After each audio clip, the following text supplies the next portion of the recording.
অনেক দিন থেকেই ভাবতেছি নতুন একটা বাইকের প্রয়োজন। কারণ ওই বাইকটা প্রায় ১০ বছর হয়ে গেছে। তো আজকে একটা বাইক কেনার চিন্তা করতেছি আর ব্যাংকে চলে আসলাম। ব্যাংক থেকে টাকা উঠায় নিচ্ছি। এরপর আমরা জয়পুরহাট জেলা কালাই থানায় চলে আসি। অত্তি বাজাজে, যেখানে বাজাজের বাইকগুলো এভেলেবল। আমরা এখন ভিতরে প্রবেশ করলাম এবং বাইকের হিউজ পরিমাণ কালেকশন তাদের। তাদের ডিসপ্লেতেও আছে, আবার গোডাউনে আছে।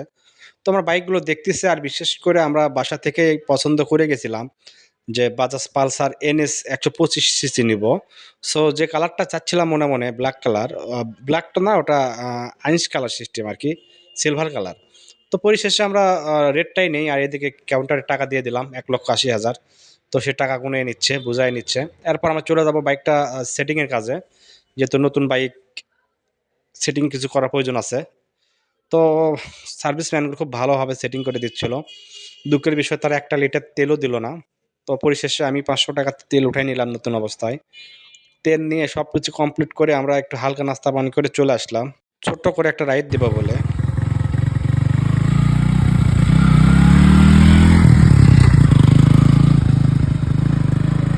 আলহামদুলিল্লাহ ছোট্ট করে একটা রাইড দিয়েই বুঝলাম বাইকটা ভালো ছিল। সবাই ভালো থাকবেন। আল্লাহ হাফেজ।